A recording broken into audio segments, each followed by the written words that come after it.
Peace YouTube, welcome back to another video. So today we're going to be talking about shadow work. So what is the shadow self, right? The shadow self is essentially our teacher for transformation, and in order to transform we must understand ourselves. But what exactly would it be in correspondence to you? The shadow self is essentially everything the ego doesn't want to be, or it says that it doesn't want to be. The ego is that identity that you created for yourself that has all these agendas about what you want to be, all these things that you want to do, but you're never doing, or these things that you cling to, these ideas that you cling to, this identity that you cling to, the past and the future that you cling to. That's what the ego is.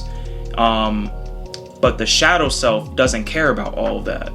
The shadow self only operates in the realm of truth. It doesn't identify with anything that the ego is trying to cling to.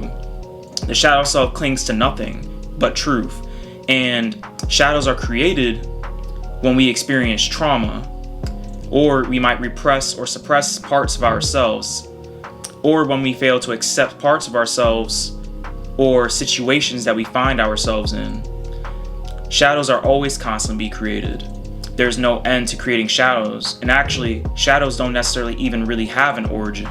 They've always truly been there, because in essence shadows are the darkness that was there in the very beginning before the light came afterwards. So the shadow self is essentially the true you. And when you're here and having a human experience, the shadow is everything that you're actually being told to run away from. And you're being told to run away from because you've commonly been programmed, your mind has been programmed to mistake it for something that's going to harm you. Everything that's been considered dark is considered evil, or it's considered unpleasant. You've been programmed to fear and stay away from all things that are dark and considered evil. The truth of the matter is that you have to actually embrace the darkness in order to bring forth light. And actually, this is essentially, whenever you hear about people talking about the dark night of the soul, all of those things that correspond with that, essentially you have to go through those things to actually transform. For the first few months of my real spiritual awakening, I would say that it was actually hard for me to be in the dark. And the reason why is because whenever I was in the dark, all different types of things would pop up in front of me, especially when I was alone. And that's essentially all the power that's laying in front of you. It comes when you feel the least amount of power, or at least I'd say the least amount of comfort. That's when the shadow self presents itself. So whenever you feel scared, it'll present itself. Whenever you feel uncomfortable, it'll present itself. It's always there. And essentially, because truth can't die, it always follows you. The same way that your shadow always follows you no matter where you go. A shadow is always cast whenever light is around. And whenever light isn't around, the shadow consumes everything.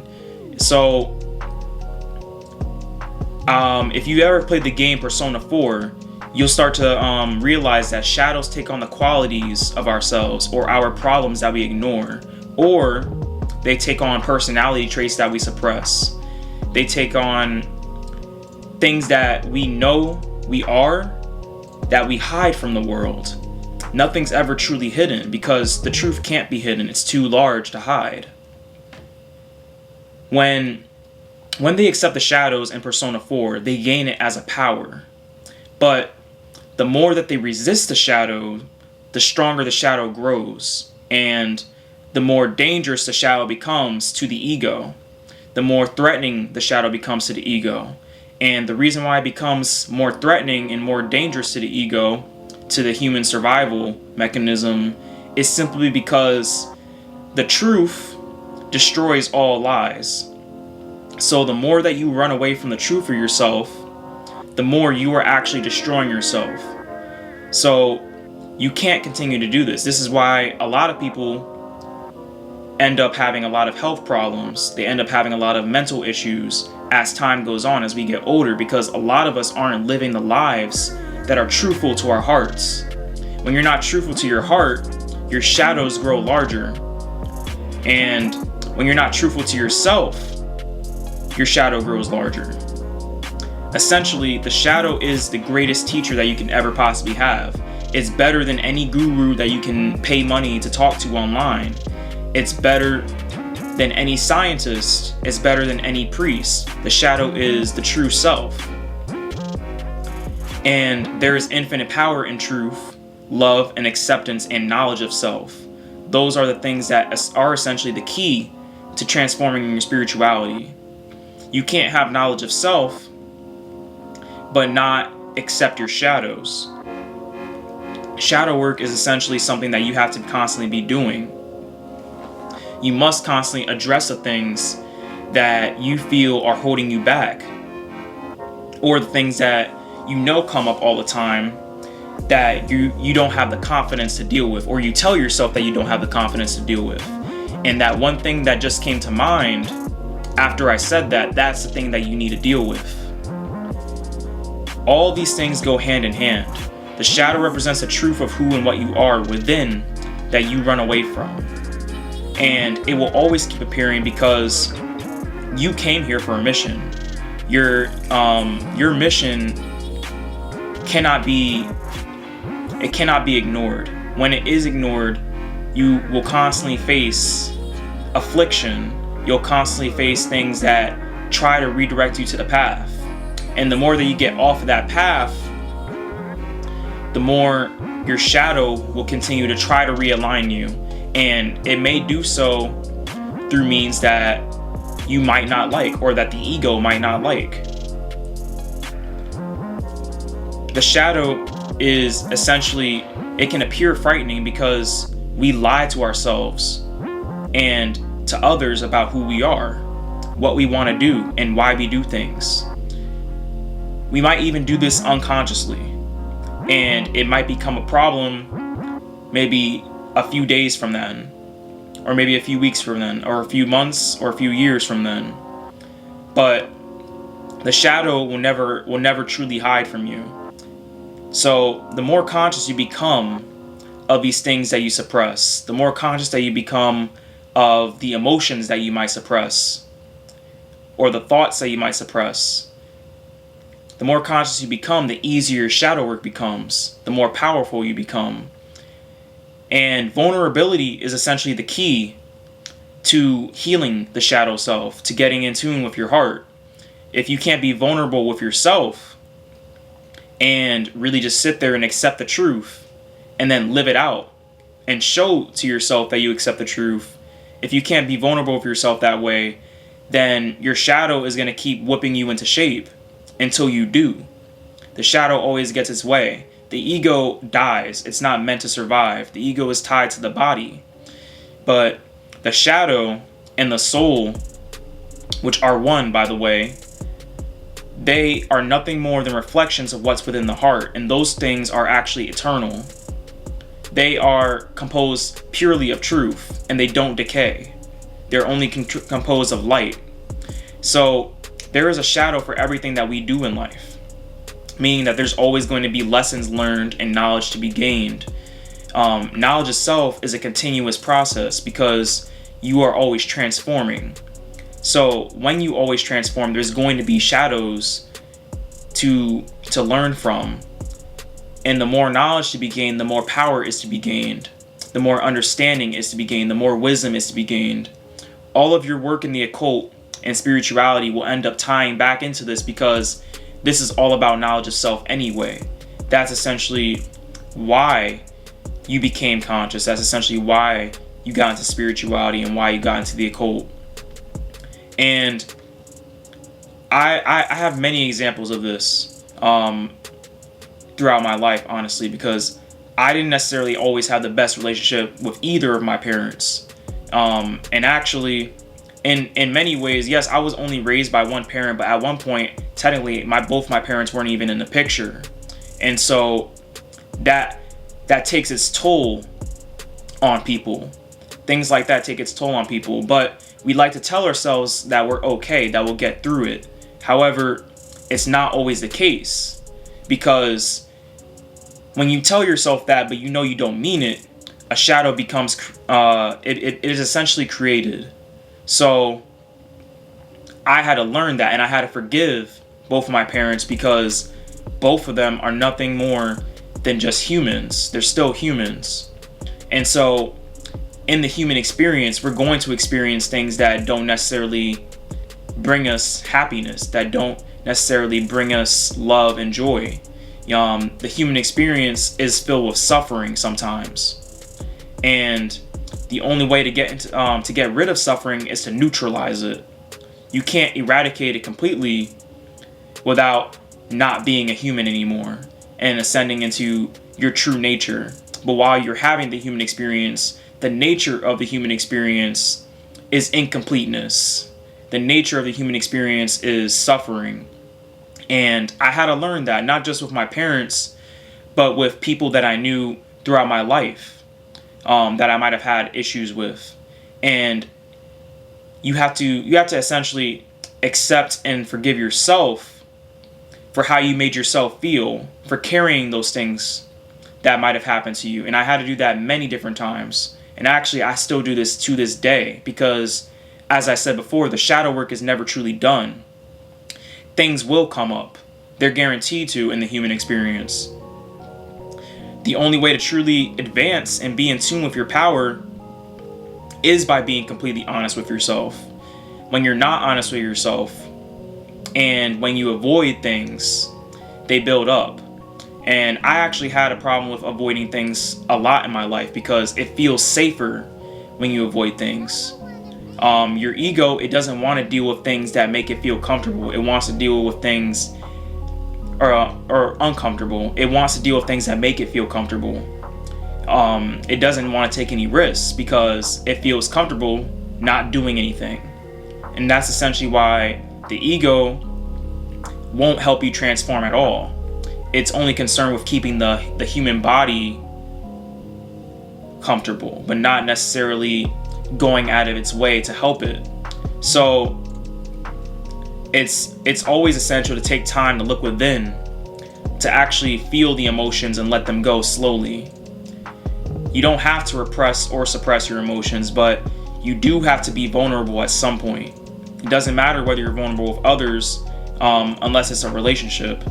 But I would say that when you're vulnerable with yourself, you can be vulnerable with others without having shame and guilt, and without having fear. A lot of us, we can't be vulnerable with ourselves because we're taught to just move on and tough things out, especially men. The emotional body is separated a lot of the times, and we're in a society that favors ego, reasoning, and intellect over vulnerability, emotion, and spirit, and intuition. But without spirit and without intuition, intellect wouldn't have a place. And the wisdom that you can gain, the knowledge that you can gain from intuition, from the divine feminine, is essentially the origin, and is essentially the power that's behind all the masculine traits. So going within, meditation or anything that gets you in the state of mind where your subconscious mind is open is essentially a great way to go within. And really, it's different from person to person. If you watch my older videos, I would always say that there's no right way to meditate, because there really isn't. Whatever gets your mind open to the possibilities, where you feel relaxed, whatever slows down the brain waves, that's how you meditate. Whatever makes you feel relaxed, that's how you meditate. There's no right way to do it. You don't have to sit cross-legged. You can lay down while you do it. You can meditate while walking, while running, anywhere. It doesn't matter. A stifled emotional body will limit your spiritual power, and the reason why is because the emotional body is essentially the driver behind your spiritual power. When you're more in tune with the emotions and you're not letting them control you, that's when you begin to have control over that power itself. You have to master the emotions and move past them and let them work for you. When you let go of the emotions that are behind these things and you give the shadow time to teach you, give the shadow time to let you really understand things and feel sympathy for yourself and forgive yourself and to love yourself again, that's when you begin to open yourself up to your spiritual power. And so you can play around with your shadow and you can make it anything. You can externalize your shadow into a spirit guide simply just using your imagination and talk to it. And you can make it a friend of some sorts. But at the end of the day, your subconscious mind will break it down into whatever way is best for you to understand. But the more you keep doing things like that, the easier your shadow is going to be able to communicate with you. And the more you'll close the gap between your subconscious mind and your conscious mind. In essence, you'll be more in tune with the spiritual language, the spiritual power day to day. Just make sure that you see the shadow as a part of you and not outside of you. It's nothing more than an extension of you. You don't want to make it an object of worship, and you don't want to make it an object of something to be feared. So consequences of ignoring the shadow is blocked and limited energies in your chakras. The chakras are where all the emotional body energy is stored. So when you don't focus on healing the emotional body, instead of being an energy center to uplift your consciousness, your chakras will actually imprison your spirit and limit your spiritual power and overcompensate to try to keep you sane. Loss of power to your environment and situations is another consequence of ignoring the shadow self. And at times, the shadow self will increase pressure and intensity on you until you're forced to face yourself and deal with your problems. So you always want to pay attention to exactly what you really know that your shadow self is. And you know what it is. We all know what it is. It's those things that we just don't want to face. Those things that we just don't want to accept. And those things that we always find ourselves trying to ignore or turn away from. The time is now to stop doing those things. Because if you keep telling yourself that you'll face it later, or that you'll face it when so-and-so happens, or when things are right, when you keep telling yourself that, your subconscious mind doesn't understand time, because the time is only now. But when you keep telling yourself that, your ego stays comfortable because you're not allowing yourself time to transform. And that's what the ego wants, because it keeps it alive. But the more that you transform, the less you'll identify with the human body, and the more you'll be in tune with your spiritual power, the actual reality of you. The ego is attached to the illusion. It's attached to the human body. So it wants you to identify with things that aren't you. It wants you to identify with this facade that you've created as yourself, that you tell yourself that you are, that you know really isn't the true reality of you. It isn't the angle of who you are. You're much more than just a body, than just what you do here on this plane. And that's the video for today. So if you enjoyed the content, leave a like and a comment. Let me know your thoughts. And I wish you all luck in your journey. Peace.